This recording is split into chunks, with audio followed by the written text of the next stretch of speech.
TOD metre संदर्भात आणि वाढीव वीज बिला संदर्भात महाविकास आघाडीच्या माध्यमातून धडक मोर्चा आणण्यात आला होता. काय चर्चा झाली? गेल्या वर्षी 2 जूनला 2025 तारखेला बदलापूर ईस्टला आम्ही काटकर साहेबांच्या ऑफिसला, महावितरणच्या ऑफिसला मोर्चा काढला होता महाविकास आघाडीचा. त्यांनी आम्हाला लेखी दिलेलं होतं की यापुढे बदलापूरकरांच्या घरामध्ये किंवा सोसायटीमध्ये जर टीओडी मीटर लावतील तर ते तुमच्या परवानगीशिवाय लावणार नाही, असं त्यांनी लिहून दिल्यानंतर आज होतंय काय, महावितरणच्या माध्यमातून आणि टीओडी मीटरचे कंत्राटदार आहेत ते एवढी दादागिरी करतात की जसं त्यांच्या बापाचं राज्य आहे. मी आज दोनच गोष्टी सांगितल्या इथे यांना की यापुढे जर बदलापूरकरांच्या परमिशन शिवाय जर टीओडी मीटर लावतील अधिकाऱ्यासहित त्या कंत्राटदाराला चोप देण्यात येईल आणि त्याच्यावरती गुन्हा दाखल होईल. आणि दुसरी गोष्ट अशी आहे की तमाम बदलापूरकरांना जे बिल आलेले आहेत वाढीव 25,000, 18,000, 12,000, 14,000, 10,000 या व्यक्तीला तर 38,000 बिल आले. असे बिल आजच्या आज किंबहुना आताच्या आता बिल कमी करून द्यायची प्रक्रिया चालू करण्यात यावी हे त्यांनी मान्य केलेलं आहे. माझा प्रश्न तमाम बदलापूरकरांना एवढंच आहे, आता करायचं काय? की आम्ही तर पहिलेच सांगितलं आम्हाला राजकारण करायचं नाहीये, पण आमदार साहेब करतात काय हा प्रश्न माझा आहे. साधा विषय, गेल्या 1.5 वर्षापासून बदलापूरकरांच्या खिशाला चाट देण्याचा काम टीओडी मीटरच्या माध्यमातून खासगी कंत्राटदार कंपनी करते. हे आमदार साहेबांना माहित नाही काय? मी आताच बोललो आहे 5 मिनिटापूर्वी की माझ्या माय बहिणी तर मार्केटमध्ये जातात, भाजीपाला घेताना 4 दुकानात चेक करतात की टोमॅटो भाजीपाला कुठं स्वस्त आहे. आणि हे व्हाईट कॉलर जे कंत्राटदार कंपनी आहे तुमच्या घरामध्ये 30-30, 25-25 हजाराचे बिल टाकतात आणि ते तुमच्या बँकेतून वसूल करतात.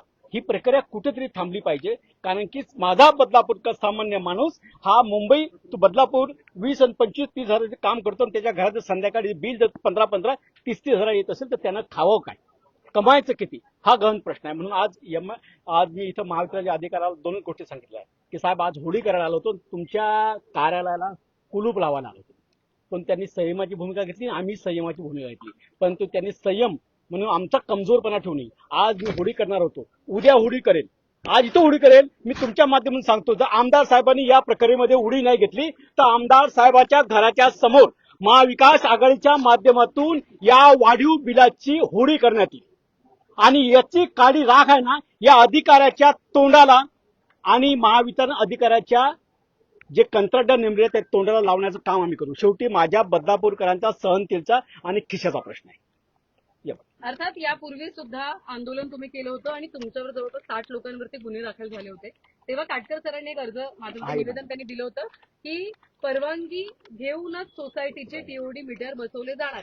पण आता तुम्ही स्पीकर फोन ऑन केला आणि ते आता असं म्हणतायत की नंतर आता नियम बदलले. काय नेमकी चर्चा झाली त्या स्पीकर फोन मध्ये?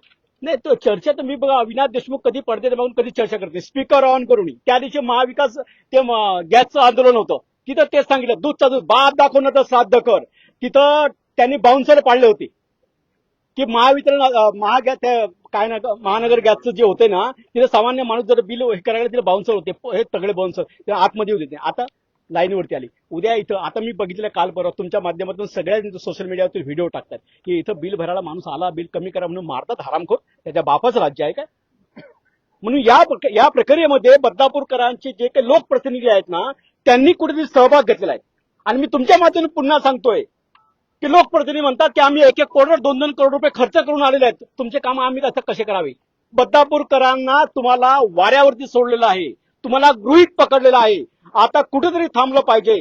सहनशीलतेचा अंत होतोय, रस्त्यावर उतरता आलं पाहिजे. कारण की 25-25, 30-30 हजाराचं बिल जर येत असेल आणि तुमच्या घरात हे दादागिरी करून जर टीओडी मीटर लावायचं असेल तर कुठपर्यंत शांत बसावं? आम्ही शांत बसणार नाहीये. महाविकास आघाडीच्या माध्यमातून बदलापूरकरांचे प्रश्न रस्त्यावर उतरून मांडण्याचं काम आम्ही करू.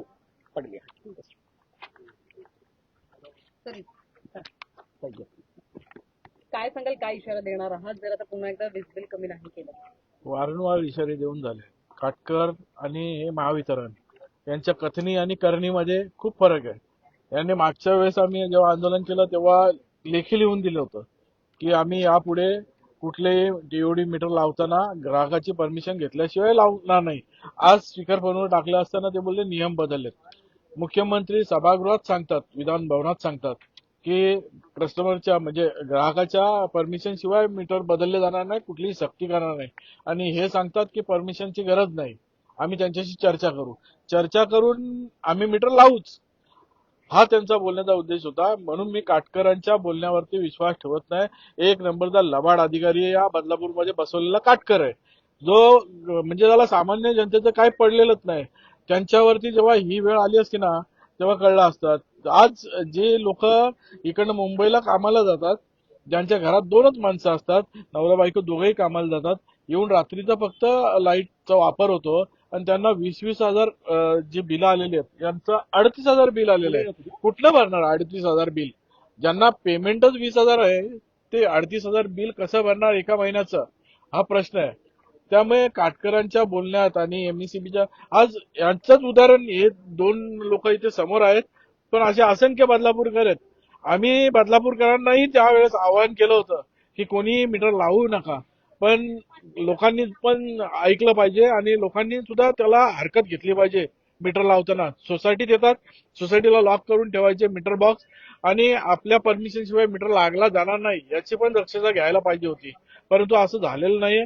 त्यामुळे बिलं आहेत ना आवाच्या सवा येतात आणि आजकाल त्यांना काय झालेलं आहे, टीव्ही मीटर असल्यामुळे बिलं त्यांना परस्पर मारता येतात आणि बंद सुद्धा करता येतात.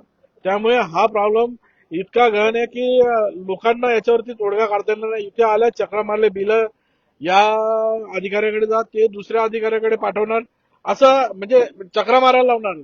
आज जो चाकरमानी जातोय मुंबईला, तो रोज खाडेकडून या बदलापूरमध्ये एमएससीबीत जॉबला असल्यासारखा इथे चक्रा मारणार नाहीये. त्यामुळे हे यांचं अपयश आहे. हे अदानीला दिलेलं कॉन्ट्रॅक्ट आहे आणि यांना भांडवलशाही मोठी करायची आहे. या सरकारचाच धिक्कार करतोय मी. इथे आमदार असू देत, अजून कोणी असू देत, कोणी काम करणार नाही याच्यावरती. आमदार असू देत, नगरसेवक असू देत, कोणी असू देत, इथे अदानीचे वरूनच सर्व सेटिंग आहे केंद्र सरकारपासून. त्यामुळे लोकांना वाऱ्यावर सोडण्यात आलेलं आहे.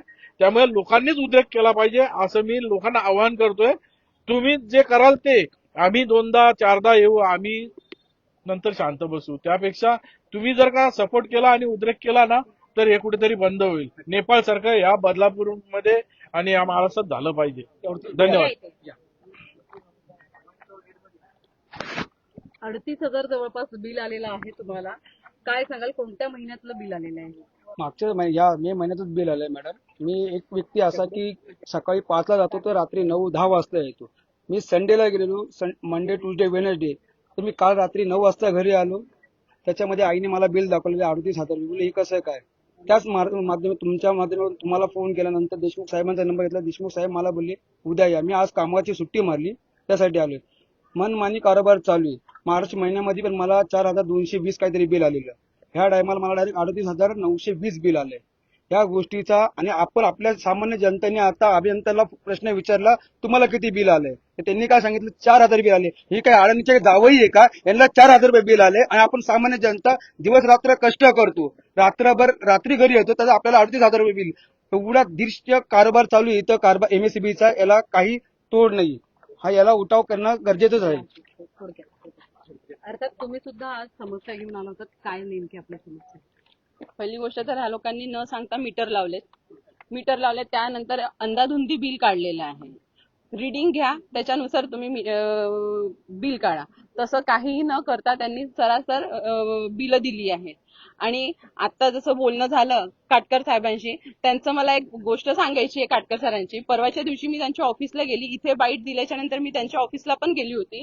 त्यांनी काय सांगितलं, मी म्हटलं साहेब तुम्ही आमच्या याच्यावर काहीच रिएक्शन घेतली नाही, काहीच बोलले नाही. तर तेव्हा ते काय बोलले, मी आज इथं बसलो, एसी फॅन सुरू आहे. तर म्हटलं सर हे बिल तुम्ही भरणार नाहीये. तर ह्या वाक्यावर त्यांनी उत्तर दिलं, माझी बायको घरी एसी मध्ये बसली आहे, त्याचं बिल मला भरावं लागणार आहे. मी म्हटलं ठीक आहे, पण माझ्यासारखी सर्वसामान्य बाई, सर्वसाधारण घरातली विचार असा करेल, मी एकटी घरात आहे तर मी एसी का लावू, माझ्यासारखी सर्वसामान्य बाई हा विचार करेल म्हटलं. तर त्याच्यावर ते बोलले की ते तुमची इच्छा, असं त्यांनी उत्तर दिलं. जेव्हा ते बोलले की मी त्यांना बोलले की याच्यावर तुम्ही रिएक्शन द्या, तेव्हा बोलले नाही हे लावायचंच आहे. मी म्हटलं सर तुम्ही लेखी द्या. तर त्यांनी लेखी पण दिलं नाही, नुसती उडवाउडवीची उत्तरं दिली. आणि मी जेव्हा परवाला गेली तेव्हा त्यांनी सांगितलं रुपेशला की रुपेशनी सांगितलं त्यांना की यांच्या सोसायटीला मी नोटीस दिली आहे, पण त्यांनी नोटीस दिली आहे. तो बोला मला व्हॉट्सअपला मी पाठवतो की तुमच्या सोसायटीला नोटीस दिली, अजून परवापासून तो मला पाठवतोच आहे. असा अंधाधुंदी कारभार आहे. इरफान मोमीन नावाच्या व्यक्तीने आमच्या सोसायटीमध्ये मीटर बसवले, तोही फोन उचलत नाही आणि हे अधिकारी लोकही फोन उचलत नाही.